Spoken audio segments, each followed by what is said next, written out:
तो हमें सिर्फ अल्कोहल को समझना है, मतलब अल्कोहल थोड़ा सा फिनॉल पढ़ेंगे बस, क्योंकि मेन तो अल्कोहल ही है।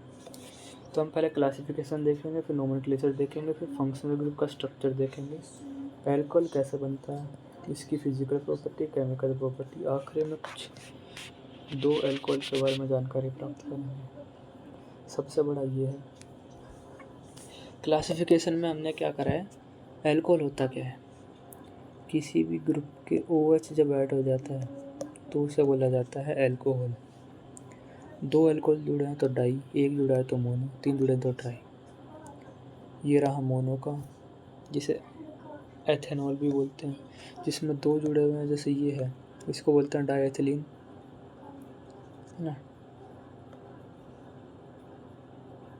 क्या बोलते हैं इसे, एथिलीन ग्लाइकोल बोलते हैं।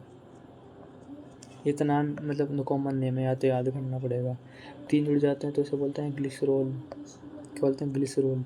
6 जुड़ जाते हैं तो बोलते हैं सोर्बिटॉल।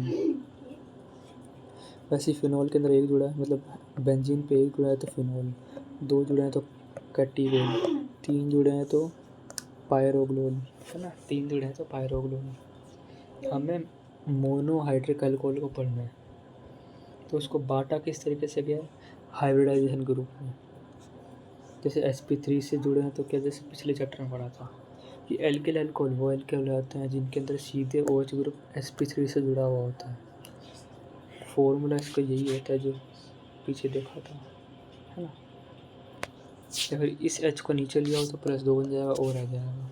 रिप्रेजेंट ऐसे करते हैं, प्राइमरी सेकेंडरी टर्शियरी, तुम्हें पता ही है क्या होता है। प्राइमरी मतलब एक, मतलब OH उससे जुड़ा है, उस कार्बन से जुड़ा है, सिर्फ एक ही कार्बन से जुड़ा है। इसमें ये 2 कार्बन से जुड़ा है, इसमें जिससे जुड़ा है वो 1 2 3 से जुड़ा हुआ, ये हो गया। एलिलिक अल्कोहल वही होते हैं जो sp3 से जुड़े हैं, जिसके बगल वाला sp2 है। बेंजिलिक में sp3 से जुड़े हैं, उसके बगल वाला बेंजीन है। ये मैंने पिछली बार भी पढ़ाए थे सारे के सारे। वाइनिलिक अल्कोहल क्या होते हैं, सीधे sp2 से जुड़े हुए हैं। एरियल अल्कोहल क्या होते हैं, सीधे बेंजीन रिंग से, एरोमेटिक रिंग से जुड़े हुए हैं। नोमेनक्लेचर में कॉमन नाम के अंदर नंबर ऑफ कार्बन, फिर इल लगा देते हैं और अल्कोहल जोड़ देते हैं। सीधी चेन तो N है कॉमन नाम के अंदर, एक साइड में जुड़ा है तो आइसो, अगर OH साइड में जुड़ा है तो सेकेंडरी, इसका तुम्हें पता टर्सरी होता है। ये एक ये होता है, ये इसे बोला जाता है नियो, मतलब नियो पेंटेन, अगर यहाँ पे OH जुड़ जाता है तो। IUPAC ने याद करने पड़ेंगे, इनका तो मैं कुछ नहीं कर सकता। जैसे ये देखो, ये वाइनिलिक आ गया, ये एलिलिक आ गया, ये ग्लिसरॉल आ गया, एथिलीन ग्लाइकोल आ गया, कॉमन नेम याद करना पड़ेंगे। फंक्शनल ग्रुप स्ट्रक्चर क्या होता है, जैसे ये है, देखो ये है CH3OH, यानी ये है हमारा अल्कोहल, ये है फिनॉल, यह है इथाइल। इन सब के अंदर ये लोन पेयर हैं, लोन पेयर हैं, लोन पेयर हैं।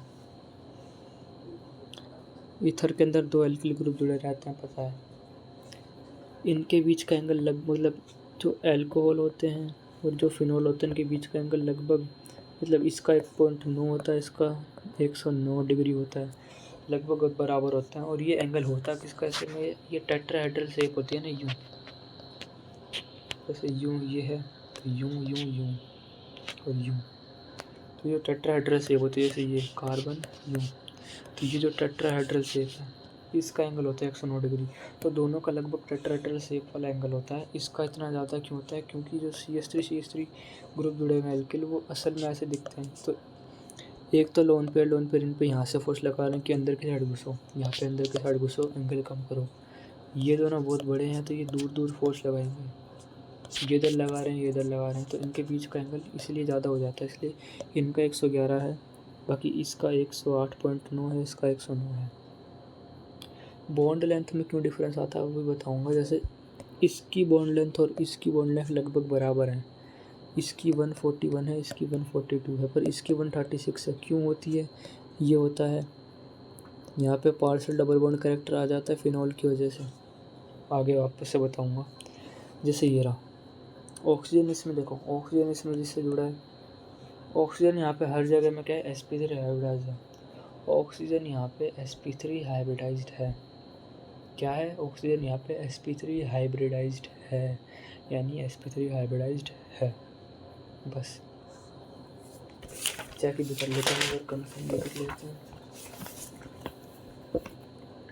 The alcohol phenol and ether then alcohol phenol ether oxygen atom is present in sp hybridization, है ना।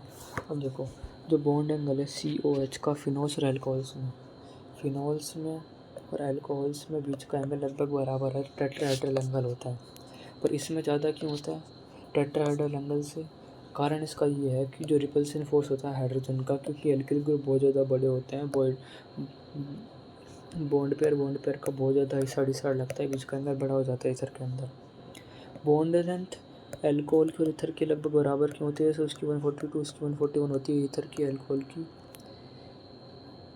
लगभग बराबर होती है।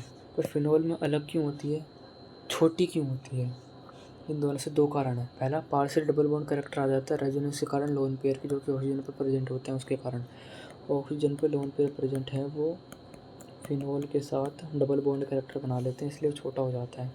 sp2 हाइब्रिडाइज कार्बन से कनेक्ट होने के कारण ये ऑक्सीजन है, ये sp2 से जुड़ी हुई है, sp2 कार्बन से, ये अपनी तरफ खींच के रखेगा इसे। तो एक तो वैसे छोटा हो गया डबल बॉन्ड की वजह से, ऊपर से वो टाइटली पकड़ के रखता है, इसलिए ये दो कारण हो गए, है ना।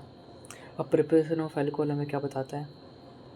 सबसे पहले हम एल्कीन से बनाएंगे, है ना। एल्कीन के अंदर दो होते हैं, पहला तो सिंपल सा है H2O के साथ, दूसरा हम करेंगे बोरोनेशन ऑक्सीडेशन, फिर कार्बोनिल कंपाउंड से बनाएंगे। और एल्कीन से कैसे बनता है? कोई भी एल्कीन को H2O के साथ ऐड करा डाइल्यूट H2SO4 में, तो क्या होगा, मार्कोनिकोव के रूल के अनुसार ये ऐड हो जाएंगे। जैसे इसमें तो कहीं पे भी जोड़ दो, ये एसिमेट्रिकल है तो हाइड्रोजन यहाँ पे जुड़ेगा, ये यहाँ पे जुड़ जाएगा इन the presence of dilute H2SO4। काम कैसे करती है चीज़ें? H2SO4 को जब तोड़ेंगे तो H+ निकलेगा और SO4- निकलेगा। ये रहा एल्कीन, ये बॉन्ड टूटेगा तो ये यहाँ पे अटैच हो जाएगा, यहाँ पे पॉजिटिव चार्ज बच जाएगा, ये कार्बोकैटायन के ऊपर जब ऑक्सीजन ऐड होगा तो ये यहाँ पे जाके ऐड होगा। तो अगर मान लो इसको हम यहाँ पे पटक देते हैं ऊपर और इसको नीचे ले आते हैं इधर, तो ये इधर ऐड हो गया, इस पर प्लस चार्ज आ गया, इस प्लस चार्ज पे अटैक करें। अब ये जो प्लस चार्ज है तो ये अब यहाँ का बॉन्ड इस पे आ जाएगा, तो यहाँ पे टूट जाएगा, बाहर निकल जाएगा, इस प्लस ग्रुप में निकल गया। तो पहले हमने प्रोटोनेशन करी, फिर न्यूक्लियोफाइल का अटैक करवाया, फिर डीप्रोटोनेशन करी। दूसरा मेथड है हाइड्रोबोरोनेशन ऑक्सीडेशन, जिसमें हम बोरोन हाइड्राइड को एडिशन करवाते हैं, है ना। एल्किन के अंदर बोरोन हाइड्राइड का एडिशन करवाएंगे तो हमारे पास बनेगा ट्राई एल्किल बोरोन। और ट्राई एल्किल बोरोन को जब हम ऑक्सीडाइज करेंगे H2O2 यानी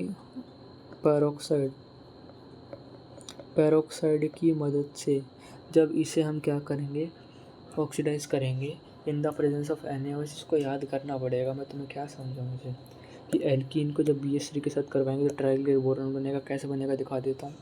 जब भी पेरोक्साइड नाम आ जाए तो एंटी मार्कोनिकोव रूल लगाना होता है, नहीं मार्कोनिकोव रूल से उल्टा। मार्कोनिकोव रूल क्या होता है, जहाँ पे ज़्यादा हाइड्रोजन है वहाँ पे हाइड्रोजन जोड़ दो, जहाँ पे कम हाइड्रोजन है वहाँ पे दूसरा ग्रुप जोड़ दो, यही होता है, ठीक है।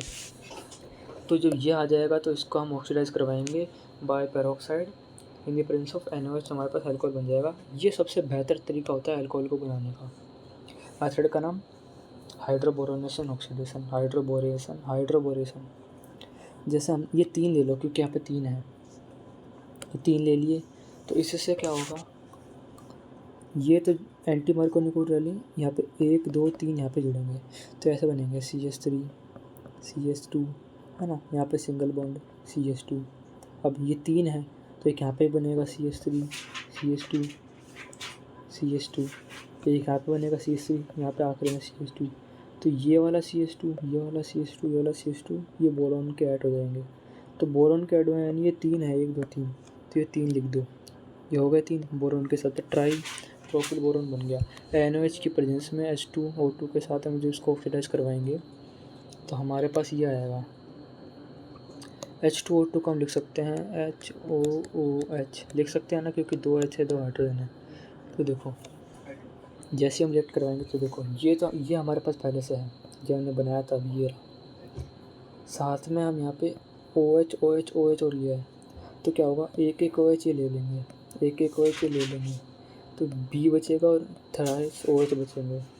तो देखो CH2 CH2 CH3 है, तो CH3 CH2 CH2OH, CH3 CH2 CH2OH, ऐसे 3 बनेंगे। तो 3 ये हो गए, साथ में ये बन गया, बस यही होता है। अब दूसरा कार्बोनिल कंपाउंड से बनता है, जिसमें एल्डिहाइड और कीटोन्स होते हैं। कार्बोनिल कंपाउंड, एल्डिहाइड हमेशा प्राइमरी देते हैं, कीटोन हमेशा सेकेंडरी देते हैं, है ना, इन द प्रेजेंस ऑफ कैटलिस्ट। तो हम क्या करवाएंगे, इसको हम बोल सकते हैं कि हम एडिशन करवा रहे हैं ऑफ हाइड्रोजन, या फिर इसको बोल सकते हैं हम हाइड्रोजिनेशन, या फिर बोल सकते हैं रिडक्शन, है ना, रिडक्शन, कुछ भी बोल दो। तो जैसे ये रहा हमारे पास, देखो सी, ये देखो RCH, ये हमारे पास एक एल्डिहाइड है, RCHO, H2 जोड़ा, लिथियम एल्यूमिनियम हाइड्राइड, क्या लिथियम एल्यूमिनियम हाइड्राइड क्या होता है, कैटलिस्ट होता है। इसकी प्रेजेंस में जैसे करा तो 2 H है ना, तो जैसे ही देखो ये R कार्बन, ये H, ये एक और ये टूट जाएगा, यहाँ पे एक और यहाँ पे H, ये जुड़ गया, बना लिया। वैसे ही ये रहा कीटोन, कीटोन में ये देखो, जैसे ये R है, ये C है, ये R है, ये ऑक्सीजन ये टूटेगा, यहाँ पे H जुड़ जाएगा, यहाँ पे जुड़ जाएगा, ऐसे बनेगा RCOH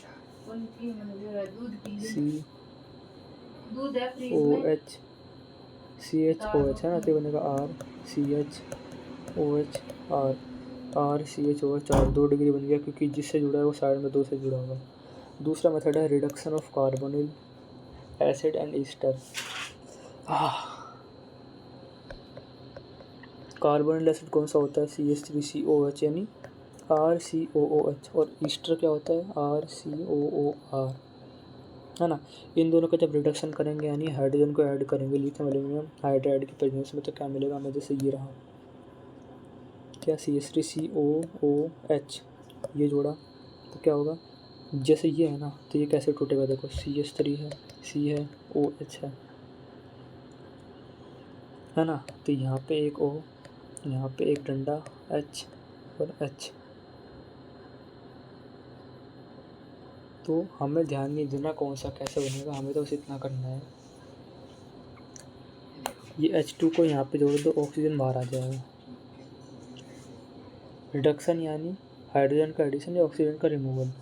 तो इसको हम सिंपल तरीके से ऐसे समझ सकते हैं कि ये CH3 लिया, ये C है, ये OH है, यहाँ पे डबल बॉन्ड ऑक्सीजन था, इसको हटाया तो 2 बॉन्ड खाली बचे, यहाँ पे H जोड़ दिया, ये बन गया। ईस्टर क्या होता है, CH3 COO, अब यहाँ पे CH3 ले लो, चाहे C2H5 ले लो, चाहे कोई भी R ले लो, इसके साथ हमने जैसे हाइड्रोजन को जोड़ा तो 2 तरीक़ों में टूटेगा। जहाँ पे डबल बॉन्ड है ना, यहाँ से टूटेगा, तो टूटता एक तो C2H5OH बनेगा, एक CH3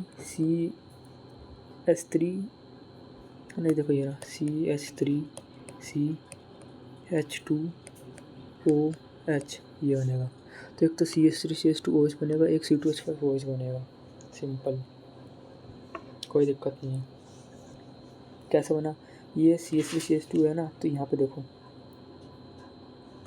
CH3CH, एक ऑक्सीजन आ गया, एक बॉन्ड बच गया, तो यहाँ पे हाइड्रोजन जोड़ दो, यहाँ पे हाइड्रोजन जोड़ दो, तो ये C3CH2OH बन गया।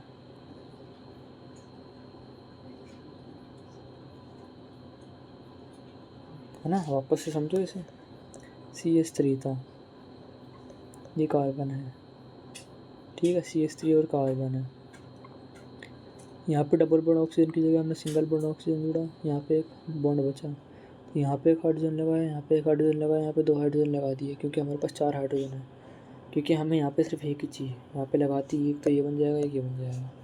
लिग्नार्ड रीजेंट से कैसे बनाते हैं, लिग्नार्ड रीजेंट होता है RMgX, ये R टूटता है माइनस में, ये टूटता है प्लस में।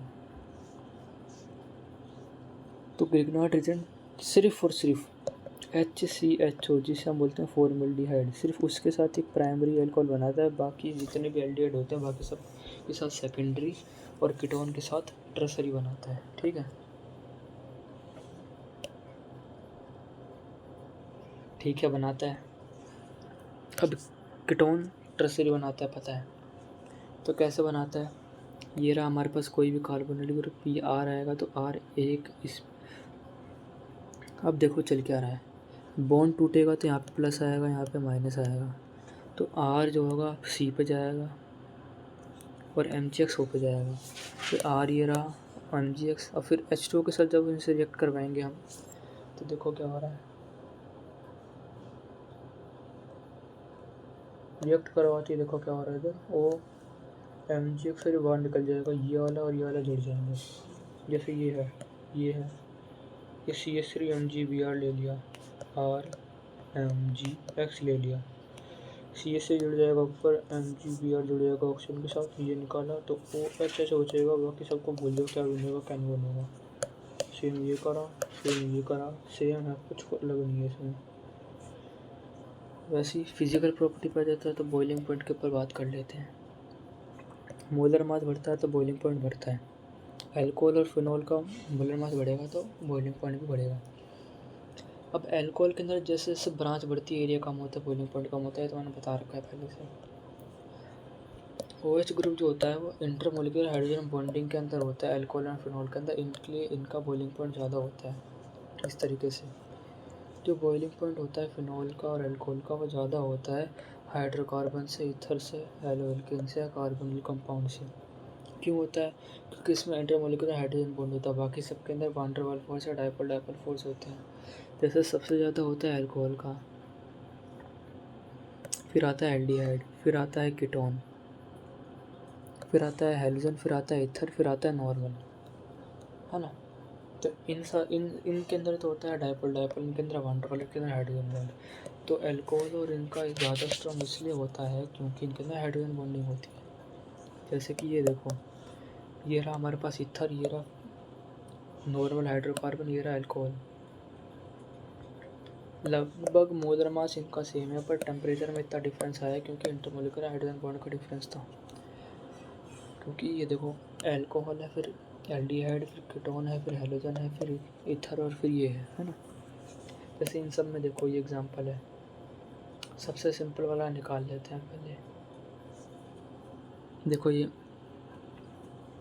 इन सब में जब गौर से देखोगे तो मैथेनॉल एक है, इधर आ गया, फिर एथेनॉल उससे ज़्यादा इसमें क्योंकि इसमें कार्बन ज़्यादा है।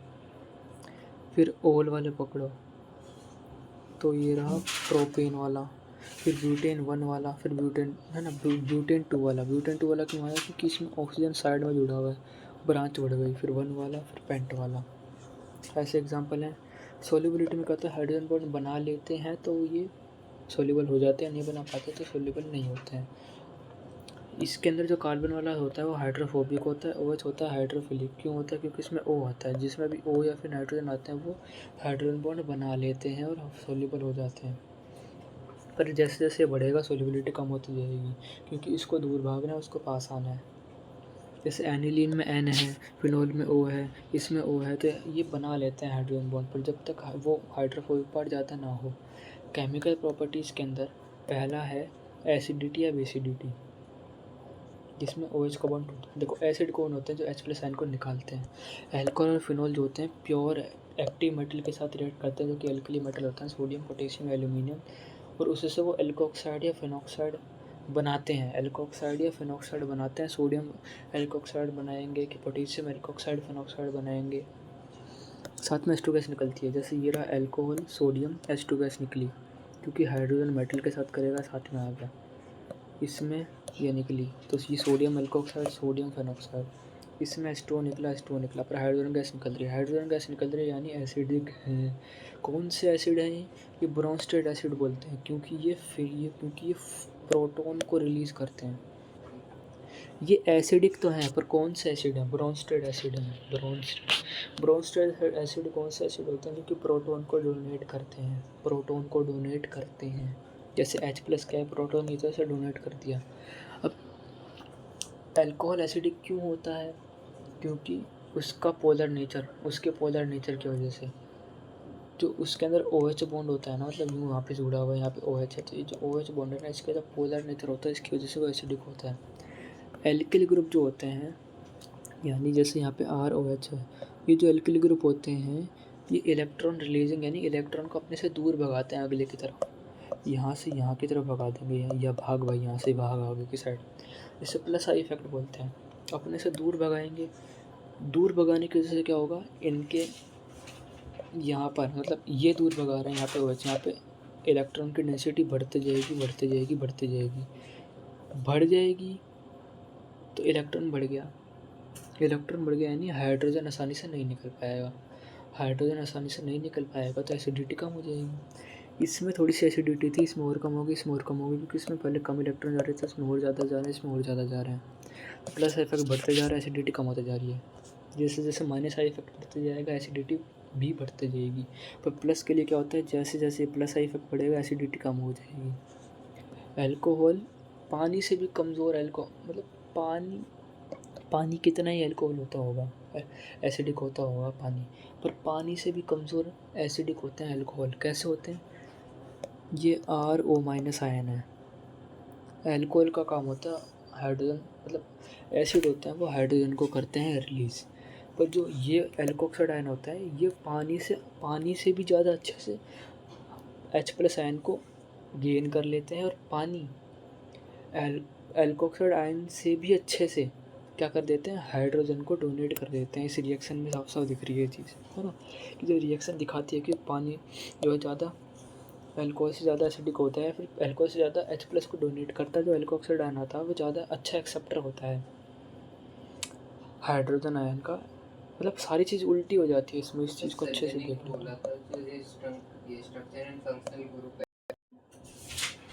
ठीक है, अब देखो मेन मतलब एसिडिटी और फिनॉल पे आ जाते हैं। फिनॉल के अंदर क्या होता है, फिनॉल जो होता है sp2 हाइब्रिड से कनेक्ट होता है। sp2 से कनेक्ट होने के कारण उसमें क्या होता है, इलेक्ट्रॉन मतलब sp3 तो होता है देने वाला, sp2 हाइब्रिडाइज कार्बन होता है लेने वाला। तो इसमें ये इलेक्ट्रॉन को विड्रॉ कर लेता है, मतलब इलेक्ट्रॉन को OH से खींच लेते हैं अपनी तरफ। तो OH के ऊपर क्या हो जाता है, कमी हो जाती है इलेक्ट्रॉन की, यानी H+ आसानी से निकल जाता है। इससे क्या होता है, जो पोलैरिटी होती है OH बॉन्ड की वो क्या बढ़ जाती है, पोलैरिटी बढ़ गई तो एसिडिटी भी बढ़ जाती है, क्योंकि H+ आयन आसानी से रिलीज हो जाता है। दूसरा कारण, जब फिनॉल को हम पानी के अंदर एक्वा सोल्यूशन में डाल देते हैं तो फिनॉक्साइड आयन को बनाता है H+ निकाल के। तो जो नेगेटिव चार्ज है ना ऑक्सीजन के ऊपर वो डीलोकलाइज हो जाता है, यानी हर जगह फैल जाता है पूरे के पूरे बेंजीन रिंग पर रेजोनेंस के कारण। और डीलोकलाइजेशन नेगेटिव चार्ज का हो जाए उसके कारण फिनॉक्साइड आयन बहुत ज़्यादा स्टेबल हो जाता है तो H+ आयन को आसानी से रिलीज़ कर देता है, तो वो एसिडिक प्रॉपर्टी ज़्यादा दिखाता है। इस तरीके से ये पूरा रेजोनेंस दिखाया है। यहाँ पे नेगेटिव चार्ज है क्योंकि हाइड्रोजन को रिलीज़ कर दिया अच्छे से, क्योंकि ये रेजोनेंस कर पा रहा है, स्टेबल हो पा रहा है अच्छी तरीके से। जैसे ये रहा, ये अल्कोहल है, ये नेगेटिव बना, ये पॉजिटिव बना। अब बन तो गया, इसने डोनेट कर दिया, पर ये वापस से ऐड भी तो हो सकता है, क्योंकि इसमें रेजोनेंस नहीं होती तो नेगेटिव चार्ज हमेशा यहाँ पे रहेगा तो आसानी से आके जुड़ सकता है। पर फिनॉल में ऐसा नहीं होता। कंपैरिजन देखोगे तो अल्कोहल जो होते हैं वो sp3 से अटैच होते हैं, जो कि इलेक्ट्रॉन को दूर भगाता है अपने आप से, यानी OH के ऊपर ज़्यादा इलेक्ट्रॉन हो जाते हैं तो पोलैरिटी कम हो जाती है तो एसिडिटी कम हो जाती है। पर फिनॉल के अंदर क्या होता है, sp2 से कनेक्ट होता है तो इलेक्ट्रॉन अपनी तरफ खींचते हैं तो पोलैरिटी बढ़ जाती है, OH बॉन्ड की पोलैरिटी बढ़ जाती है तो आयनाइजेशन फिनॉल का बढ़ जाता है तो एसिडिटी बढ़ जाती है। दूसरा कारण आयनाइजेशन, इसमें आयनाइजेशन होती है। इसमें हमने पोलैरिटी की बात करी कि प्लस इफेक्ट होता है तो इलेक्ट्रॉन खींच लेते हैं, पोलैरिटी हो जाती है कम ज़्यादा। आयनाइजेशन में जब इसका आयनाइजेशन होता है तो ये बनता है, पर इसमें रेजोनेंस ना होने के कारण यहाँ पे लोकलाइज रहता है, इसलिए वापस ऐड हो जाता है। इसमें डीलोकलाइजेशन होती है इसलिए नहीं हो पाता अच्छे से, तो ये H+ आयन को रिलीज़ कर देता है। कि एल्कोक्साइड आयन के अंदर नेगेटिव चार्ज लोकलाइज होता है, इसके अंदर डीलोकलाइज होता है, इसलिए ज़्यादा स्टेबल होता है, इसलिए आयनाइजेशन ज़्यादा होता है, इसलिए एसिडिक फिनॉल ज़्यादा होते हैं एसिड। अब आ जाते हैं ईस्टरिफिकेशन पे।